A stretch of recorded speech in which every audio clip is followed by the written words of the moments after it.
To our channel I will. आज हम लोग पॉलिटी के जितने भी प्रीवियस ईयर क्वेश्चंस हैं उसमें से पहला सेट करने जा रहे हैं। इसमें हम लोग पॉलिटी और गवर्नेंस से रिलेटेड जो भी क्वेश्चंस होंगे वो देखेंगे।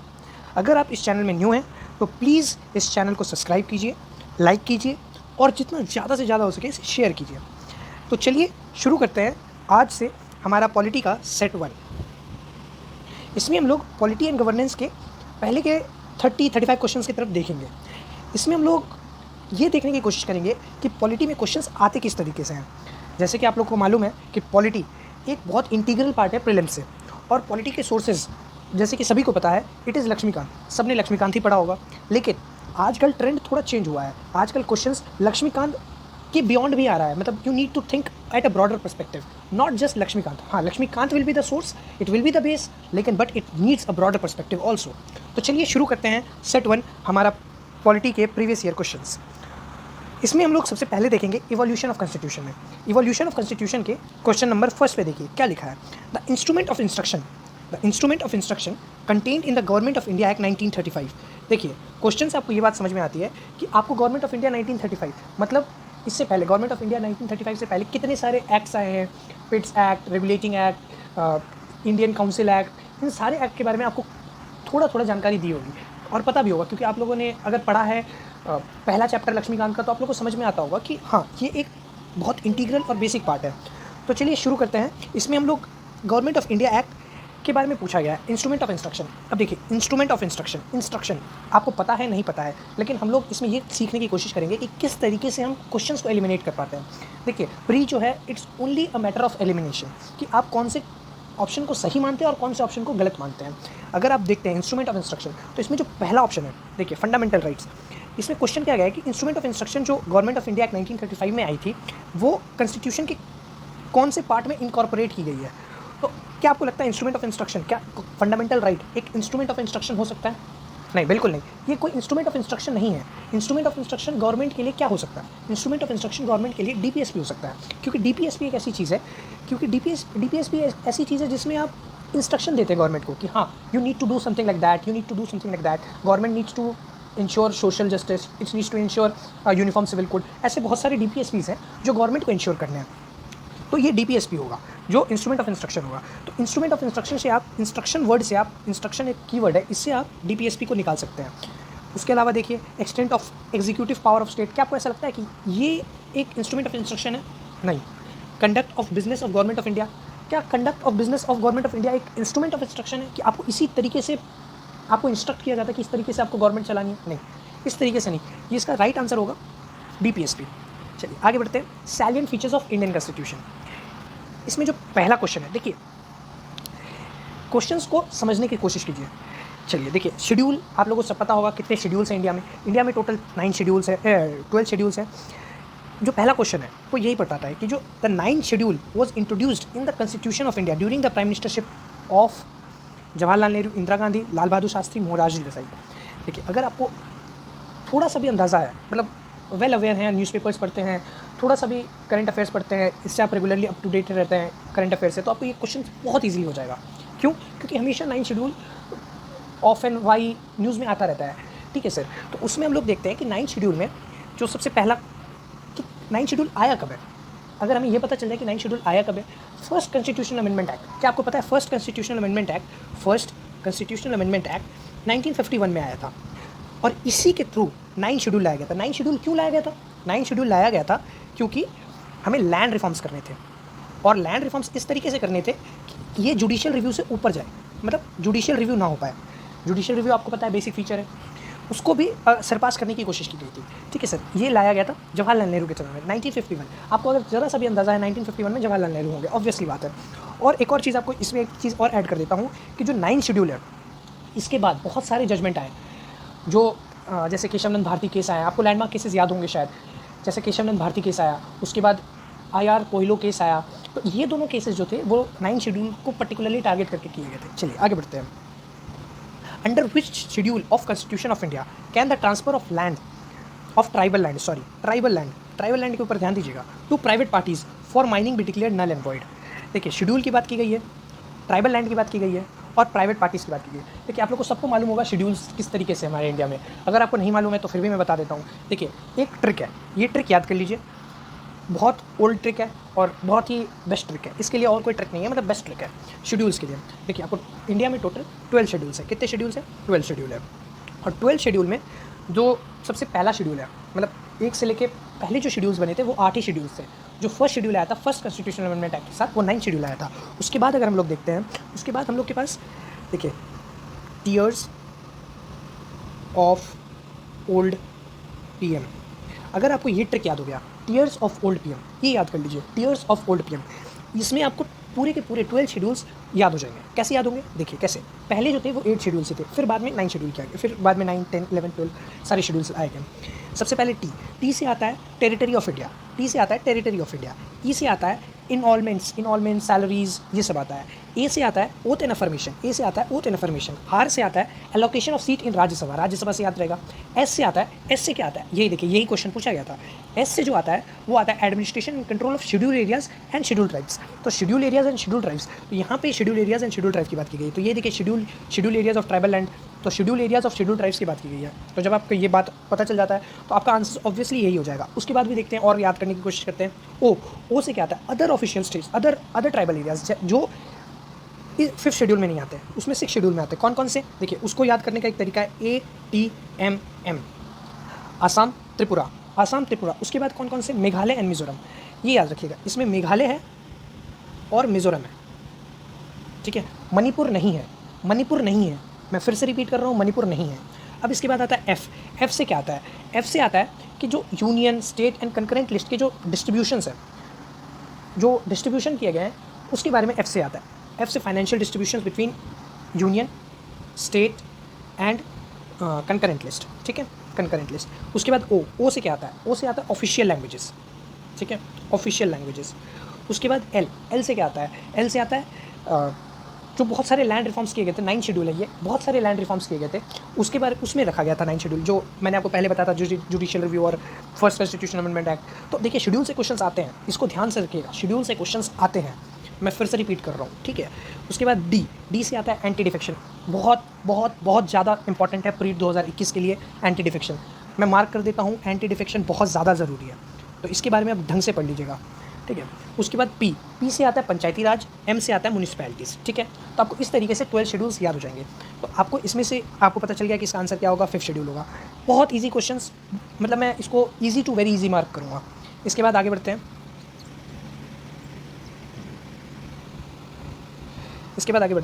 इन context of polity which one of the following would you accept as the most appropriate definition of liberty? देखिए पॉलिटी के कंसेप्ट में आपको लिबर्टी की डेफिनेशन देनी है। लिबर्टी की यूपीएससी जब क्वेश्चन पूछता है तो वो हमेशा पॉजिटिव एस्पेक्ट को लेकर क्वेश्चन पूछता है, नेगेटिव कॉनोटेशन को नहीं लेता है। तो पॉजिटिव एस्पेक्ट ऑफ लिबर्टी क्या होगा? देखिए protection against the tyranny of political rules, हाँ ये एक ऑप्शन हो सकता है, लिबर्टी का ये मतलब हो सकता है, लेकिन आपको पॉजिटिव कंसेप्ट पे लेके जाना है। और जब आप पॉजिटिव कंसेप्ट के ऊपर जाते हो तो आपको इसका आंसर जो होता है तो ये नेगेटिव कॉनोटेशन है, तो ये नहीं हो सकता है। एब्सेंस ऑफ रिस्ट्रेंट, देखिए जब ये क्वेश्चन आया था तब इस ऑप्शन में और इस ऑप्शन में लोग बहुत कंफ्यूज थे, ठीक है, क्योंकि लक्ष्मीकांत में ये आंसर लिखा हुआ है, ठीक है, लक्ष्मीकांत में ये आंसर लिखा हुआ है। लेकिन जब यूपीएससी जब क्वेश्चंस बनाती है तो वो लक्ष्मीकांत नहीं पढ़ती, वो एनसीईआरटी पढ़ती है। तो एनसीईआरटी के और एनआईओएस के बुक में ये लिखा हुआ है कि इसका मतलब होता है opportunity to develop oneself fully, तो ये ऑप्शन भी नहीं होगा। आप एनसीईआरटी को अपना बाइबल मानिएगा, लक्ष्मीकांत को नहीं। मैं फिर से रिपीट कर रहा हूँ, एनसीईआरटी को बाइबल मानिएगा, जो भी एनसीईआरटी में लिखा है that will be acceptable to the government of India. Laxmikanth government of India publish नहीं करती है, तो यही बात याद रखिएगा। Opportunity to do whatever one likes, हमारे कंट्री में लिबर्टी है, क्या हमारे पास कुछ भी करने का अधिकार है? कुछ भी, इसमें लिखा है एनीथिंग, मतलब वॉट एवर वन लाइक्स। मेरे को आज मन कर रहा है कि मैं जाके मोदी से राज छीन लूँ, तो क्या मैं वो कर सकता हूँ? क्या पीएम मोदी से मैं चाहूँ तो राज छीन सकता हूँ क्या? नहीं, बिल्कुल नहीं। तो आज आर्मी चीफ चाहे तो उससे राज छीन सकता है क्या? नहीं, बिल्कुल नहीं। तो यही बात है लिबर्टी का, ये तो बिल्कुल भी नहीं होगा, बिल्कुल भी नहीं होगा, ठीक है। और opportunity to develop oneself fully, liberty का एक्चुअल मीनिंग यही होता है। लिबर्टी का मतलब होता है कि ये एक पॉजिटिव कॉन्सेप्ट है, ठीक है, लिबर्टी का। और ये इसके मतलब ये होता है कि आपके पास लिबर्टी है कि आप अपने आप को डेवलप कर सकें, अपने आप को मैच्योर कर सकें, ये बात है। चलिए आगे बढ़ते हैं।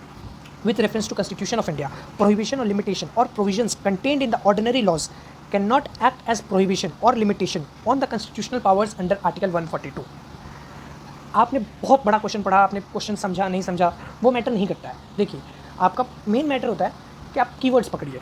देखिए आर्टिकल 142, अब आपको ये पता है कि आर्टिकल 142 किससे, इसके क्वेश्चन का मतलब ये हुआ कि कॉन्स्टिट्यूशन ऑफ इंडिया का जो प्रोहिबिट करता है और लिमिटेशंस करता है ऑर्डिनरी लॉज, उसको भी वो सुपरवाइज, मतलब उसको भी वो ओवरटर्न कर सकता है आर्टिकल 142। यही बात लिखी गई है कि जब कभी भी जुडिशियल रिव्यू होता है या फिर जस्टिस को अपना फुल जस्टिस देना होता है, ट्रू जस्टिस देना होता है, कंप्लीट जस्टिस देना होता है। बात याद रखिएगा, आर्टिकल 142 कंप्लीट जस्टिस की बात करता है। जब भी ये आर्टिकल 142 की बात आएगी तो हमेशा एक बात याद रखिएगा, आर्टिकल 142 सबसे पहले कार्बाइड केस के लिए आया था, जो भोपाल गैस ट्रेजेडी हुई थी। उसमें जो कार्बाइड के लिए उनको $147 बिलियन को देना था उनको, यूनियन कार्बाइड जो वहाँ की वो थी कंपनी थी, उसको $147 मिलियन इंडिया में देने थे। उसके खिलाफ उसको कंप्लीट जस्टिस करनी थी, तो जुडिशियल रिव्यू ने तब ये बात की गई थी, आर्टिकल 142 की बात की गई थी उसमें। अब देखिए, अब ऑप्शंस पढ़िए। इलेक्शन कमीशन, आपको ये बात समझ में आ जानी चाहिए कि आर्टिकल 142 और इलेक्शन कमीशन का कोई मतलब ही नहीं है। आपको आगे आपको ऑप्शन पढ़ने की जरूरत ही नहीं है। मैं आपको सिखा रहा हूँ किस तरीके से आप ऑप्शंस एलिमिनेट कर पाएंगे। और ये मैं नहीं क्वेश्चन लेके आया हूँ, ये यूपीएससी खुद के क्वेश्चन है, यूपीएससी के क्वेश्चन है। तो आप बिल्कुल, मतलब जो यूपीएससी के क्वेश्चन है उससे बेटर सोर्स आपको कुछ नहीं बता सकता, और उसी में मैं आपको सिखा रहा हूँ एलिमिनेशन कैसे की जाती है। तो देखिए, इलेक्शन कमीशन, आर्टिकल 142 में इलेक्शन कमीशन का कहीं भी रोल है? नहीं, बिल्कुल नहीं। आपको अगर ज़रा सा भी अंदाज़ा है कि कौन से आर्टिकल में कहाँ से कहाँ तक का क्या स्कोप है, अगर आप इसको भी पता है ना कि कौन से आर्टिकल में कहाँ से कहाँ तक आप कुछ कर सकते हैं, तो भी आप बहुत अच्छी तरीके से कर सकते हैं। क्योंकि देखिए, इस ऑप्शन को अगर आपको करना होता, तो अगर आपको ये भी पता होता कि अगर मेरे को सिर्फ 147, अगर हम आर्टिकल देखे जाए कि 124 से लेके 147 तक, आर्टिकल 124 से लेकर आर्टिकल 147 तक सुप्रीम कोर्ट का डिसीजन आता है। तो जब सुप्रीम कोर्ट का डिसीजन आता है तो सिर्फ सुप्रीम कोर्ट ही हो पाएगा। तो देखिए, इसका अगला ऑप्शन जो है सुप्रीम कोर्ट, बिल्कुल यही ऑप्शन है, यही आंसर है। फाइनेंशियल इमरजेंसी, क्या आपको लगता है फाइनेंशियल इमरजेंसी आर्टिकल 142 में है कि आर्टिकल 360 में है? अब आप बताइए, इससे इजी क्वेश्चन हो सकता है स्टेट लेजिस्लेचर का कोई भी ऑप्शन, कोई भी आर्टिकल 142 से आता है क्या? नहीं, बिल्कुल नहीं। अगर आपको ज़रा सा भी अंदाज़ा है कि किस तरीके से स्टेट लेजिस्लेचर शुरू होता है, तो आर्टिकल 152 से पहला गवर्नर की बात की जाती है, जैसे पहला प्रेसिडेंट की बात की जाती है। जब यूनियन, अगर आपको स्ट्रक्चर समझना है तो आप बता दीजिएगा, मैं एक नया वीडियो बता दूंगा जिसमें आपको पूरा स्ट्रक्चर बताया जाएगा पॉलिटी का, कि किस तरीके से पॉलिटी डिस्ट्रीब्यूटेड है। ठीक है, तो चलिए, ये भी नहीं होगा क्योंकि फाइनेंशियल, ये भी नहीं होगा। आपका आंसर क्या आ जाएगा? बी। समझ में आया किस तरीके से अटेम्प्ट करना है इस क्वेश्चन को? आगे बढ़ते हैं। Which one of the following reflects the most appropriate relationship between law and liberty? देखिए, लॉ एंड लिबर्टी की बात की गई है। अगर आपको जीन लॉ क्यू और इसके बारे में आपने पढ़ा होगा, जॉन डिकी के बारे में पढ़ा होगा, या फिर आपने एवीडिकी के बारे में पढ़ा होगा, अगर आपने ये सब के बारे में पढ़ा होगा, तो लॉ एंड लिबर्टी के कंसेप्ट आपको पता होगा। लेकिन अगर आप पॉलिटिकल साइंस ऑप्शनल के स्टूडेंट नहीं हैं तो भी कोई दिक्कत नहीं है। देखिए, ये ऑप्शन बहुत ईजिली हो जाएगा। If there are more laws there is less liberty. India में बहुत लॉज हैं, तो क्या लिबर्टी कम है? बिल्कुल नहीं। If there are no laws there is no liberty. अगर लॉ ही नहीं होगा तो लिबर्टी किस बात की होगी? लिबर्टी को इंश्योर करता है कि लॉ जो है लिबर्टी को इंश्योर करता है। अगर लॉ होगा तभी लिबर्टी आ पाएगी, वरना लिबर्टी आ ही नहीं सकती। इट इज़ नॉट पॉसिबल कि आप लिबर्टी दे दो विदाउट लॉ, क्योंकि लॉ इंश्योर करता है कि आपकी लिबर्टी को कोई हार्म ना हो। तो ये बिल्कुल सही ऑप्शन है। आगे बढ़ते हैं। If there is liberty, law has to be made by the people. देखिए, हमारे पास लिबर्टी है, हमारे कंट्री में लिबर्टी है, लेकिन क्या हमारे पीपल लॉ बनाता है? नहीं, बिल्कुल नहीं। हमारा लॉ पता है कौन बनाता है? हमारा लॉ बनाता है लेजिस्लेचर। ठीक है, ये लॉ बनाता है। If laws are change to often, liberty is in danger. बिल्कुल गलत ऑप्शन है। आप कोई भी ऑप्शन ले लीजिए, कोई भी ये ले लीजिए, एनजेसी ले लीजिए। एनजेसी में क्या हुआ था? एनजेसी में गवर्नमेंट ने पास किया था एनजेसी एक्ट को कॉन्स्टिट्यूशनल अमेंडमेंट एक्ट के तहत पास किया गया था। उसके बाद सुप्रीम कोर्ट ने क्या किया था? उसको स्ट्रक डाउन कर दिया था। इसके बाद क्या हुआ कि लॉज चेंज हो गए। तो इसका मतलब ये थोड़ी कि लिबर्टी हमारी खतरे में आ गई। हमारे लॉज चेंज हो गए, इसको जैसे ही स्ट्रक डाउन किया सुप्रीम कोर्ट, तो हमारे लॉज चेंज हो गए। तो इसका मतलब ये थोड़ी कि हमारी लिबर्टी खतरे में आ गई, बिल्कुल नहीं। तो ये भी नहीं हो सकता। चलिए आगे बढ़ते हैं। इसका आंसर बी होगा। चलिए, the parliament of India can place a particular law in the 9th schedule of the constitution of India. बिल्कुल एकदम सही बात। Parliament of India 9th schedule में किसी भी लॉ को रख सकता है, बिल्कुल सही बात है। The validity of law placed in 9th schedule can not be examined by any court and no judgment can be made on it. एक बात समझिए, देखिए बिल्कुल बेसिक कंसेप्ट से आपको बताता हूँ, एकदम बेसिक से समझ में आ जाएगा, सब कुछ समझ में आ जाएगा आपको। 9th शेड्यूल का स्टार्टिंग से बताता हूँ। 2 बार क्वेश्चन आ चुका है, एक बार यहाँ और एक बार यहाँ पर क्वेश्चन आया है 9th शेड्यूल का। तो देखिए कितना इंपॉर्टेंट है। और मैं इस बार बोल रहा हूँ एंटी डिफेक्शन बहुत ज़्यादा ज़रूरी है। एंटी डिफेक्शन याद रखिएगा, उसको ढंग से पढ़ लीजिएगा। चलिए देखिए, द पार्लियामेंट, देखिए 9th शेड्यूल में क्या हुआ था? 9th शेड्यूल जो था वो सबसे पहले फर्स्ट सीए के साथ आया था। उसके बाद ये 1951 में हुआ। उसके बाद केशवनंद भारती केस आता है। केशव नंद भारती केस जैसे आता है तो उसमें सुप्रीम कोर्ट क्या बोलता है, सुप्रीम कोर्ट बेसिक स्ट्रक्चर की बात करता है, और जब बेसिक स्ट्रक्चर की बात करता है तो वो बताता है कि जुडिशियल रिव्यू जो है वो एक बेसिक स्ट्रक्चर है, ठीक है। इसके बाद आता है I R Coelho case. I R Coelho case में क्या होता है कि आई आर कोहेलो केस जब आता है तो वो बोलता है कि जब केशव नंद भारती केस आई थी, जब बेसिक स्ट्रक्चर की बात की गई थी, उससे पहले अगर कोई भी चीज़ 9 शेड्यूल में रखा गया है, मान लीजिए ये एक 9 शेड्यूल है, ठीक है, और इसमें बहुत सारे लॉज रखे गए हैं, लेकिन अगर ये लॉ इस समय से पहले रखे गए हैं तो क्या होगा, इस पर कोई भी जुडिशियल रिव्यू नहीं होगा, क्योंकि इससे पहले बेसिक स्ट्रक्चर की बात ही नहीं की गई। लेकिन इसके बाद कोई भी केसेस रखे गए हैं, तो कोई भी लॉज रखे गए हैं तो वो बेसिक स्ट्रक्चर में आता है और उसको जुडिशियल रिव्यू कर सकते हैं। ऐसा कोई लॉ नहीं है, ऐसा कोई जजमेंट नहीं है जिस पे जुडिशियल रिव्यू नहीं हो सकता, ये बात याद रखिएगा। तो बिल्कुल ये आंसर बिल्कुल गलत होगा कि कोई भी चीज़ हम 9 शेड्यूल में रख के उसको एक्सटेंड नहीं कर सकते कि वो जुडिशियल रिव्यू से ऊपर है, बिल्कुल ये बात गलत है। तो इसका आंसर हो जाएगा 1 ओनली, ठीक है। चलिए आगे बढ़ते हैं। Which one of the following is not embodied in the preamble to the Constitution of India? देखिए Constitution of India में preamble ना आपको रटा होना चाहिए, क्योंकि preamble एक ऐसा चीज़ है जिसको मतलब टाइम एंड अगेन कभी भी कहीं पे भी पूछा जा सकता है, प्री में, मेंस में, कहीं पे भी पूछा जा सकता है। तो preamble आपको रटा होना चाहिए कि we the people of India having solemnly resolved to constitute India into sovereign, socialist, secular, democratic republic and to secure to all its citizens justice, social, economical and political, liberty of thought, expression, belief, faith and worship. देखिए यही question पूछा गया था, liberty of thought, expression, belief, ये सब आ गया, faith नहीं है, इकोनॉमिक लिबर्टी कहीं भी नहीं है, ये आंसर हो जाएगा। उसके बाद क्या, equality of status and of opportunity and to promote among them all fraternity assuring the dignity of individual and the unity and integrity of the nation in our constituent assembly this 26th day of November 1949 do hereby adopt, enact and give to ourselves this constitution। ये preamble आपको रटा होना चाहिए, ये आपको pre में, mains में, interview में भी पूछा जा सकता है। इंटरव्यू में आपसे पहला क्वेश्चन यही पूछा जाएगा, बहुत जगह पूछा गया है कि चलिए आप preamble सुनाइए, तब आपको पता होना चाहिए एक इन्फॉर्म सिटीजन के नाते आपको ये बात, आप यूपीएससी छोड़ दीजिए, आप एक इंडियन सिटीजन है तो आपको ये पूरा preamble रटा होना चाहिए। It is means core, it is मतलब क्या बताऊँ, मतलब बस कोर है ये बात समझ लीजिए। चलिए आगे बढ़ते हैं। Democracy superior virtue lies in the fact that it calls into activity. Democracy की जो सुपीरियर वर्च्यू है वो क्यों है, क्योंकि वो ना, डेमोक्रेसी क्या होता है कि किसी भी ऑर्डिनरी पीपल की इंटेलिजेंस और कैरेक्टर को जज करता है, क्योंकि आप जिस तरीके के, आपका जो इंटेलिजेंस होगा, आपका जो कैरेक्टर होगा, उसी तरीके के आप लीडर चुनेंगे, ये बात याद रखिएगा। तो the intelligence and character of ordinary man and women, ये सही ऑप्शन है, लेकिन हम और ऑप्शंस पढ़ लेते हैं ताकि आपको एलिमिनेट करना सीखना पड़े। The method for strengthening executive leadership, देखिए हमें एग्जीक्यूटिव लीडरशिप को स्ट्रेंथनिंग नहीं करनी है, उस पर चेक रखना है। डेमोक्रेसी का ये मतलब होता है कि उस पर चेक रखना है, तो बिल्कुल ये ऑप्शन बिल्कुल गलत है। The superior individual with dynamism and vision, देखिए हमें सुपीरियर इंडिविजुअल भी नहीं पता, मतलब we won't need superior individuals, ठीक है, we need consensus among various individuals, ठीक है, तो ये भी नहीं होगा। A band of dedicated party workers, ये यूपीएससी ने जानबूझ के रखा है, क्यों, क्योंकि मतलब आप अगर एक लेमन टर्म में सोचेंगे तो डेमोक्रेसी का मतलब ये होता है पार्टी सिस्टम और ये फलाना ढिमकाना, नहीं।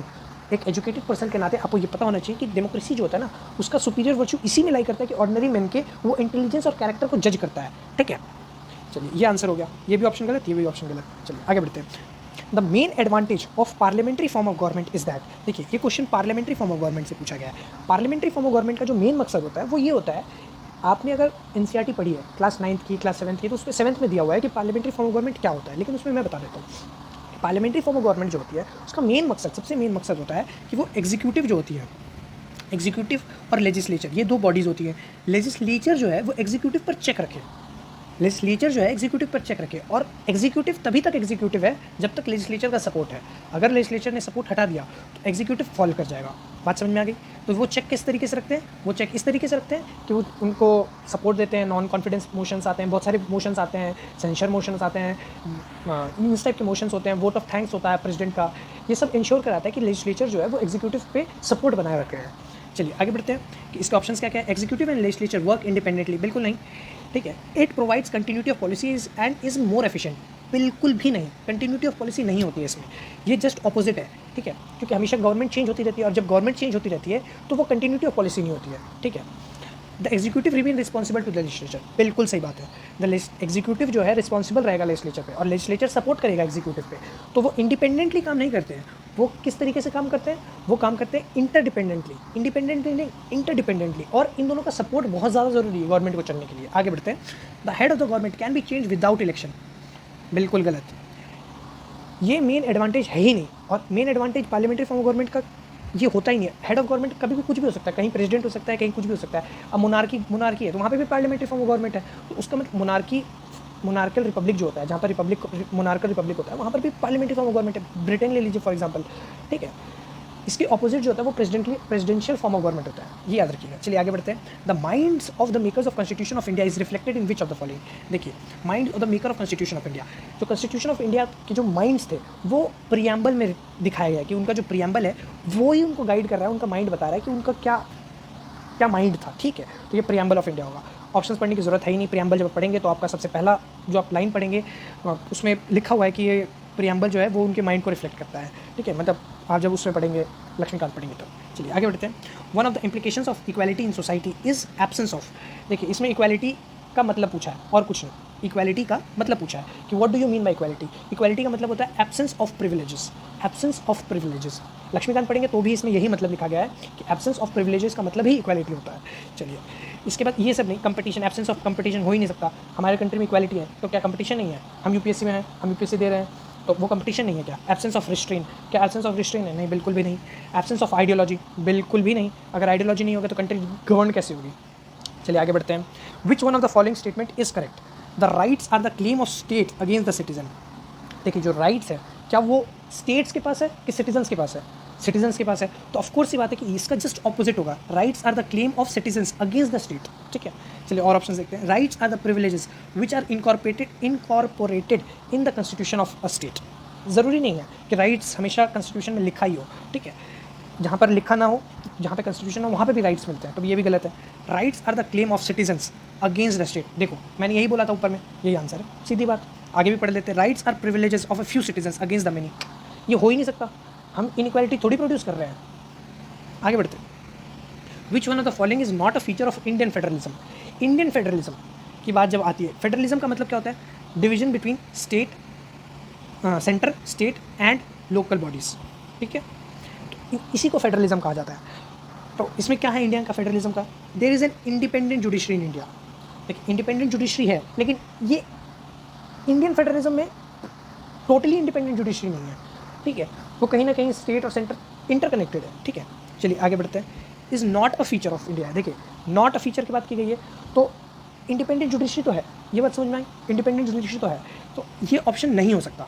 मतलब no, it is a feature of Indian federalism. It is a feature कि हाँ, इंडिपेंडेंट है लेकिन इंटरडिपेंडेंट भी है, ये बात याद रखिएगा। दोनों चीज़ आता है। जुडिशरी की जब बात आती है तो सिर्फ इंडिपेंडेंट ही है, इंटरडिपेंडेंट भी है, ठीक है।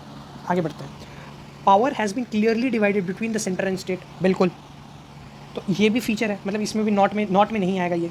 चलिए आगे बढ़ते हैं। The federation units have been given unequal representation of Rajya Sabha. हाँ, ये भी सही है, क्योंकि राज्यसभा में क्या हुआ है? राज्यसभा में दिल्ली को 2 सीटें मिली हैं और बाकी स्टेट्स को अलग सीटें मिली हैं, यूपी को सबसे ज़्यादा सीटें मिली हैं, तो ये अनइक्वल डिस्ट्रीब्यूशन तो है। यूएस में क्या है कि कोई भी स्टेट है उसको 2 सीट है, कोई भी स्टेट 2 सीट, लेकिन इंडिया में ऐसा नहीं है, तो बिल्कुल ये भी सही है।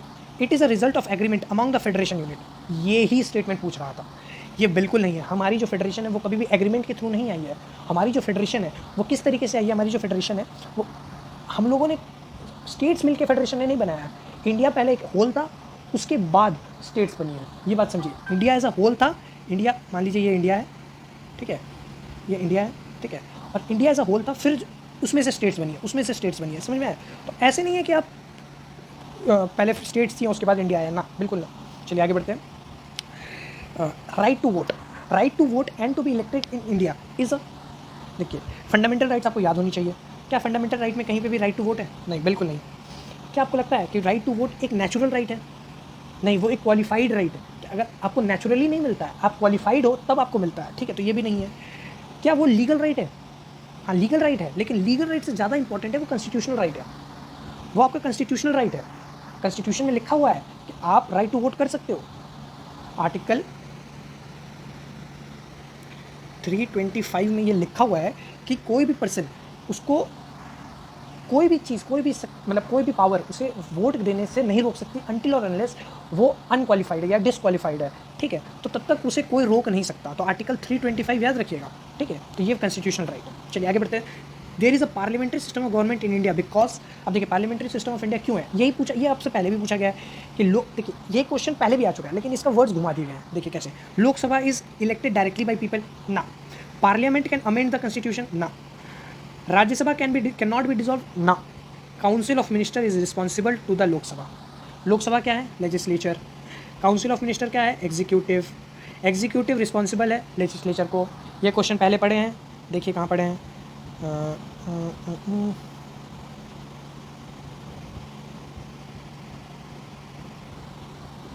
पढ़े थे, हाँ ये रहा, executive remain responsible to the legislature, 9th question. देखिए यही क्वेश्चन घुमा के पूछ दिया गया 15 में, बात समझ में आया। चलिए आगे बढ़ते हैं। Which one of the following schedules of the constitution of India contains provision regarding the anti defection. आपको शेड्यूल्स याद कराया था मैंने, टीयर्स ऑफ ओल्ड पीएम, ये जो डी है यही 10 शेड्यूल है, इसी को डिफेक्शन है, यही डिफेक्शन है। तो डी कितने नंबर पे, ये 12 है, ये 11 है, ये 10 है, तो 10 शेड्यूल खत्म। मैंने बताया था एंटी डिफेक्शन बहुत ज़्यादा ज़रूरी है, आप इसको पढ़ लीजिएगा। Economic justice as one of the objectives of Indian constitution has been provided in. देखिए अभी आपको मैंने प्रियम्बल बताया था, तो प्रियम्बल में मैंने आपको बताया था कि justice social, economical and political. तो जब मैंने बताया था तो ये ऑफ कोर्स ही बात है कि प्रियम्बल तो होगा ही ऑप्शन में, तो या तो ये होगा या तो ये होगा, ये दोनों हट गया।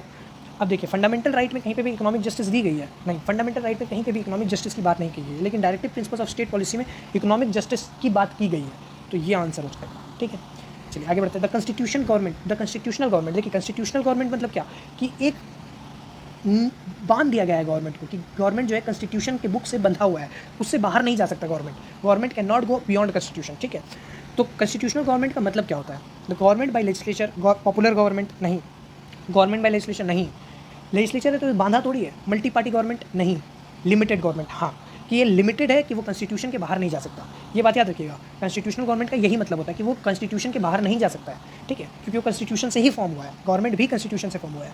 चलिए आगे बढ़ते हैं। The constitution defines it's basic structure. देखिए यहीं पर गेम है, constitution defines it's basic structure. मैंने अभी आपको बताया था, क्या बताया था, कि केशव नंद भारती केस में गवर्नमेंट ऑफ इंडिया के पास उन्होंने केशव नंद भारती केस में वो राइट टू लैंड जो थी वो फंडामेंटल राइट है कि नहीं है, और फंडामेंटल राइट्स को रिमूव किया जा सकता है कि नहीं किया जा सकता है, इन सब विषय में क्वेश्चंस उठे थे। तो उसी में केशव नंद भारती केस में सबसे पहले बेसिक स्ट्रक्चर की बात की गई थी। तो जब बेसिक स्ट्रक्चर की बात की गई थी तब आप ये बात याद रखिएगा कि जहाँ पे बेसिक स्ट्रक्चर की बात की गई थी वो केशव नंद भारती केस में की गई थी। कॉन्स्टिट्यूशन ऑफ इंडिया में कहीं लिखा ही नहीं है बेसिक स्ट्रक्चर के बारे में, तो ये ऑप्शन बिल्कुल गलत हो जाता है। कॉन्स्टिट्यूशन ऑफ इंडिया डिफाइंस, आगे पढ़ने की जरूरत ही नहीं है, डिफाइन ही नहीं करता कॉन्स्टिट्यूशन ऑफ इंडिया। आगे बढ़ते हैं। The constitution of India provides for judicial review. देखिए कॉन्स्टिट्यूशन ऑफ इंडिया कहीं पे भी जुडिशियल रिव्यू नहीं बोलता है, बेसिक स्ट्रक्चर में जुडिशियल रिव्यू है, लेकिन कॉन्स्टिट्यूशन ऑफ इंडिया में कहीं पे भी नहीं लिखा है, तो इसका आंसर हो जाएगा डी। ये भी नहीं है, ये भी नहीं है। चलिए आगे बढ़ते हैं। Preamble to the constitution of India is a part of constitution but no legal effect, not a part of constitution but has no legal effect either, a part of constitution and has the same legal effect as any other part, a part of constitution but no legal effect independently of other parts. देखिए ये question इसी साल का है, तो अभी तक UPSC ने आंसर की जारी नहीं की है। बहुत सारे इंस्टीट्यूट्स मानते हैं कि ये सही है, बहुत सारे इंस्टीट्यूट्स मानते हैं ये सही है। मेरे को ऐसा लगता है कि हमें इसकी तरफ ज़्यादा जाना चाहिए एज़ कम्पेयर टू ये। क्यों? क्योंकि a part of constitution but no legal effect independently of other parts.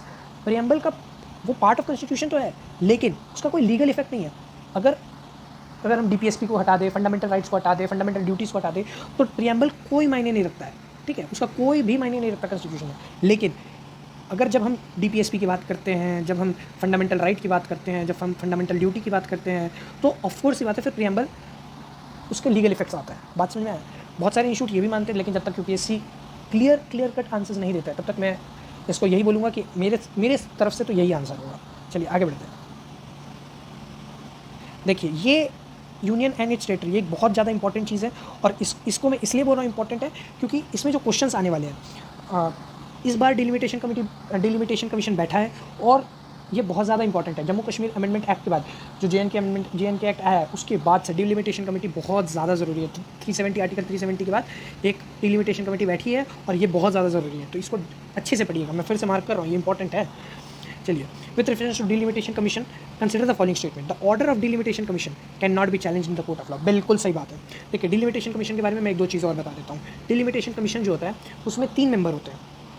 कौन कौन होते हैं? सुप्रीम कोर्ट का एक रिटायर्ड जज, ठीक है, उसके बाद जो भी स्टेट इलेक्शन कमीशन में डिलिमिटेशन आई है, वहाँ का स्टेट इलेक्शन कमिश्नर और chief election commissioner of India, ठीक है। तो ये सारी चीज़ें जो हैं वो डिलिमिटेशन कमीशन को बनाया जाता है। ये एक बहुत हाई पावर कमेटी है, और हाई पावर कमेटी मतलब इसके पास इमेंस पावर है, हाई पावर्ड कमेटी है, ठीक है, इसके पास इमेंस पावर्स है। और जो इसने एक बार फैसला दे दिया वो ना तो सुप्रीम कोर्ट जा सकता है, ना वो पार्लियामेंट जा सकता है, और ना ही कहीं जा सकता है, कहीं भी नहीं जा सकता, पार्लियामेंट भी नहीं जा सकता, कहीं पे भी ये चेंज नहीं हो सकता। इसका फैसला इतना अटल है। The orders of delimitation commission can not be challenge in the court of law, बिल्कुल नहीं किया जा सकता। When the orders of delimitation commission are laid before the Lok Sabha और state legislature assembly, they can not effect any modification in the order, बिल्कुल सही बात है। ना सुप्रीम कोर्ट, ना पार्लियामेंट, ना स्टेट, कोई नहीं हटा सकता। तो इसका आंसर हो जाएगा B, C, both 1 and 2 both. अब आते हैं फंडामेंटल राइट्स, बहुत ज़्यादा इंपॉर्टेंट है ये। आप मतलब मान के चलिए आप फंडामेंटल राइट्स से क्वेश्चन हर साल आते ही आते हैं। चलिए आगे बढ़ते हैं। Which article of constitution of India safeguards one's right to marry the person of one's choice. जब ये क्वेश्चन आया था तब आर्टिकल 19 और आर्टिकल 21 में बहुत ज़्यादा कन्फ्यूजन था। कुछ लोग बोल रहे थे कि आर्टिकल 21 होगा, कुछ लोग बोल रहे थे आर्टिकल 19 होगा।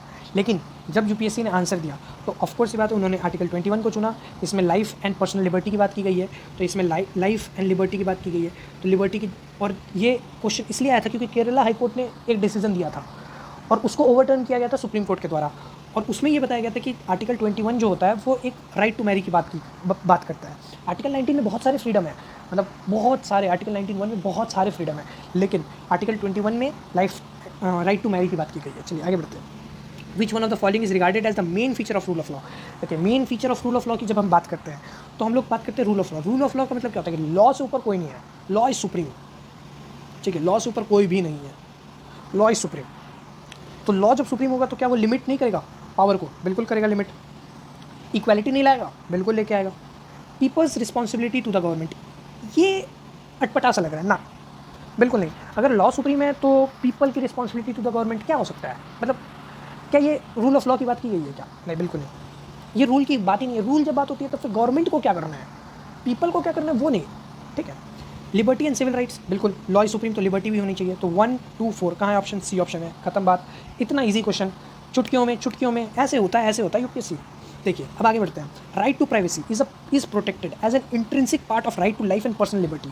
विच of the following in the constitution of India correctly and appropriately imply the above statement. Sorry, देखिए राइट टू प्राइवेसी और right to life and personal liberty. Right to life and personal liberty article 21 में आता है, अभी मैंने बताया article 21, और article 21 जो है वो पार्ट 3 में आता है, ये तो सबको पता है।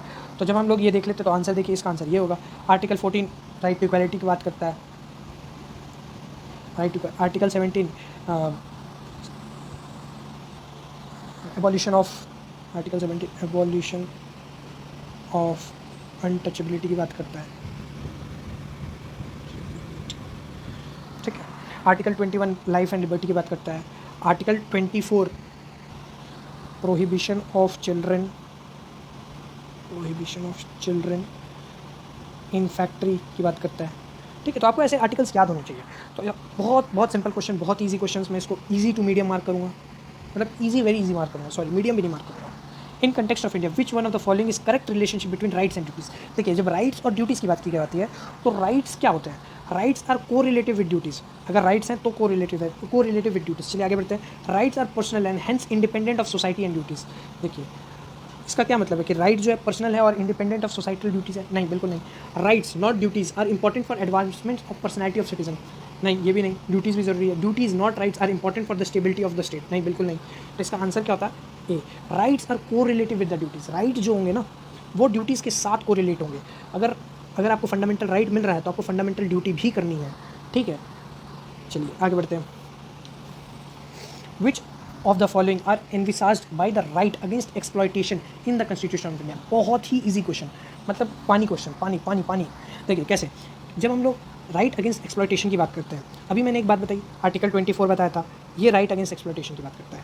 एक और बात करता है prohibition of traffic in the human beings and forced labour, ये भी बात करता है। एबॉलिशन ऑफ अनटचेबिलिटी आर्टिकल 17 में आता है, जो राइट टू इक्वालिटी में आता है, मतलब right fundamental right of equality में आता है, ठीक है। तो ये हो ही नहीं सकता। Protection of interest of minorities, ये भी नहीं हो सकता। ये होगा और ये होगा 1 and 4 सी ऑप्शन। बिल्कुल, आपको अगर ये भी पता है कि राइट अगेंस्ट एक्सप्लॉयटेशन में 2 आर्टिकल्स हैं तो भी आप इजीली कर सकते हैं। चलिए आगे बढ़ते हैं। In India judicial review implies, judicial review का क्या मतलब होता है? The power of judiciary to pronounce upon the constitutionality of laws and executive orders. क्या आपको ऐसा लगता है कि जुडिशरी के पास ये पावर है कि लॉज और एग्जीक्यूटिव ऑर्डर्स को वो प्रोनाउंस कर सकता है, कॉन्स्टिट्यूशनलिटी कर सकता है? हो सकता है। और ऑप्शन देखते हैं। The power of judiciary to question the wisdom of laws enacted by the legislature, नहीं। Power of judiciary to review all the legislature enacted before they are assented to the by the president, नहीं, ये भी नहीं। Before नहीं, after, ठीक है। The power of judiciary to review its own judgment given earlier in similar और different cases, ये भी हो सकता है। लेकिन जो एक्चुअल जुडिशियल रिव्यू का बात होता है वो होता है जब कोई पार्लियामेंट लॉ बनाता है और उसको जस्टिस मतलब जुडिशरी उसको चेक करता है। तो power of judiciary to pronounce upon the constitutionality of laws and executive orders, ये है। Power of judiciary to question the wisdom को क्वेश्चन नहीं करता है, ठीक है, सिर्फ इसको क्वेश्चन करता है। चलिए आगे बढ़ते हैं। In constitution of India promotion of internal peace and security is included in, कहाँ पे इंक्लूड किया गया? प्रियम्बल में नहीं। जैसे इंटरनेशनल पीस की बात की जाती है और सिक्योरिटी की बात की जाती है और कॉन्स्टिट्यूशन की बात की जाती है तो आपको एक आर्टिकल एकदम याद आना चाहिए, आर्टिकल 51। आर्टिकल 51 में यही लिखा गया है कि हमें इंटरनेशनल पीस और सिक्योरिटी की बात की गई। आर्टिकल 51 किस में आता है? डीपीएसपी में आता है। खत्म बात, एकदम इजी क्वेश्चन, पानी वाला क्वेश्चन। आगे बढ़ते हैं। Which of the following provisions of constitution of India has a bearing on education? देखिए, एजुकेशन की बात हो रही है यहाँ पे। एजुकेशन की जब बात होती है तो directive principles of state policy है, फंडामेंटल राइट्स है, फंडामेंटल ड्यूटीज़ है, ठीक है, डीपीएसपीज़ है, ठीक है, रूरल एंड अर्बन बॉडीज़ हो सकता है, ये है। 5th शेड्यूल एरियाज़ की बात की गई है सर। 6th शेड्यूल एरियाज़ की बात की गई है सर। तो 3 और 4 तो नहीं है। चलिए देखिए, 3 और 4 नहीं है, ये हटा दिए। अब बचता है क्या? 1, 2 एंड 5। 7th शेड्यूल में क्या है? 7th शेड्यूल में अगर आपको याद है तो आपको ये याद होगा कि 7th शेड्यूल में हम लोगों ने लिस्ट बनाई थी कि यूनियन स्टेट और इसके बीच में list, union state and concurrent के बीच में लिस्ट। तो हाँ, इसमें तो आता है, तो ये भी है। चलिए आगे बढ़ते हैं। Which of the following are among the fundamental duties of citizens laid down in the Indian constitution? देखिए, फंडामेंटल ड्यूटीज़ क्या क्या है सिटीजन्स की और इंडियन कॉन्स्टिट्यूशन में, ये हमें देखना है। चलिए देखिए, इसका ऑप्शन क्या क्या है? To protect the rich heritage of our composite culture. देखिए, फंडामेंटल ड्यूटीज़ आपको याद होनी चाहिए। फंडामेंटल ड्यूटीज़ आर्टिकल 51A, ठीक है, स्वर्ण Singh committee,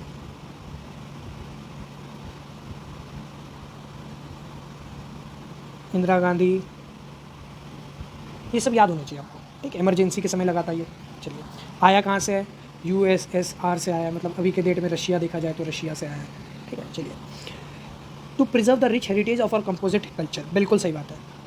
to protect the welfare section from social injustice, नहीं। To develop the scientific temper and spirit of inquiry, बिल्कुल, ये आप भी कर रहे हैं, आप भी यही कर रहे हैं, साइंटिफिक टेम्पर को आप डेवलप कर रहे हैं, बिल्कुल। To strive the excellence in all spheres of individual and collective activity, ये भी सही है। तो 2 हटा दीजिए। देखिए, 2 जैसे हटा देंगे तो ये हट गया। आंसर क्या है? सी। खत्म, बहुत ईजी क्वेश्चन, मतलब पानी क्वेश्चन। चलिए आगे बढ़ते हैं। In India if a religion sect community is given the status of A national minority. देखिए, जब नेशनल माइनॉरिटी की बात की जाती है ना, तो उसके बाद क्या होता है कि वो एजुकेशनल इंस्टीट्यूशंस सेटअप कर सकता है। प्रेसिडेंट जो है वो उसके रिप्रेजेंटेटिव को कम्युनिटी ऑफ लोकसभा में नॉमिनेट करता है, बिल्कुल, ये भी सही है। ये प्राइम मिनिस्टर्स 15 पॉइंट प्रोग्राम से कोई बेनिफिट नहीं लेता है, नहीं, ये बिल्कुल गलत है। अब ये तो अभी आया है, नेशनल माइनॉरिटी तो कब से चल रहा है, ये बिल्कुल गलत है। तो 3 हटा दीजिए, आंसर क्या हो जाएगा? सी। बहुत ईजी क्वेश्चंस, मतलब अगर आपको क्वेश्चंस नहीं भी पता है ना तो भी आप इजीली कर सकते हैं। चलिए आगे बढ़ते हैं। Which of the following categories, आगे का क्वेश्चन ये है, which of the following categories of fundamental right incorporate protection against untouchability as a form of discrimination? देखिए, अनटचेबिलिटी की जो बात की गई है ना, अभी मैंने आपको बताया था आर्टिकल 17 में, और आर्टिकल 14 से लेके आर्टिकल 17 तक, मतलब 17 तक ही मानिए, आर्टिकल 18 तक, आर्टिकल 18 में एबॉलिशन ऑफ टाइटल्स है। आर्टिकल 18 तक जो है वो है राइट टू इक्वालिटी, और राइट टू इक्वालिटी में ही डिस्क्रिमिनेशन अनटचेबिलिटी की बात की गई है, तो ये हो जाएगा आंसर। सीधी, बहुत इजी क्वेश्चन, बहुत ही ज़्यादा इजी क्वेश्चन। आपको ये समझ में आ रहा है कि पॉलिटी एक ऐसा सेक्शन है जहाँ से आप मार्क्स बहुत ज़्यादा लेके आ सकते हैं। मतलब अगर 10 क्वेश्चन है ना तो आप उसमें से 9 क्वेश्चन सही कर सकते हैं, बस थोड़ा सा ध्यान देने की ज़रूरत है आपको। इससे आपको अंदाज़ा होगा कि पॉलिटी में क्वेश्चंस कैसे आते हैं। आगे हम डीपीएसपी से अगला जो सेशन होगा वो डीपीएसपी से होगा। तो तब तक के लिए आप हमारे, अगर आपको इतना देर तक आपने इस चैनल को देखा है तो आप सच में एक डेडिकेटेडली यूपीएससी एस्पिरेंट है और आपको सच में कुछ जानना है, तभी आपने यहाँ तक देखा है। और अगर आपने यहाँ तक देखा है तो हमारे लिए भी एक काम कर दीजिए प्लीज़, सब्सक्राइब कर दीजिए, अच्छा लगे तो लाइक कर दीजिए, कुछ और सजेशन हो तो कमेंट सेक्शन में सजेशंस बता दीजिए। अगर कहीं भूल चूक से मेरी गलती हो गई हो, कुछ भी गलत मैंने पढ़ा दिया हो तो उसके लिए मैं माफ़ी मांगता हूँ, लेकिन मैंने कुछ गलत नहीं पढ़ाया, लेकिन जस्ट कि मैं आपसे माफ़ी भी मांगता हूँ, ठीक है। और दूसरी बात है कि इसको जितना ज़्यादा हो सके शेयर कीजिए, ठीक है। Thank you. आई विल को सब्सक्राइब करना मत भूलिएगा। Thank you. हम ऐसे ही और वीडियोज़ लेके आएंगे। Thank you so much.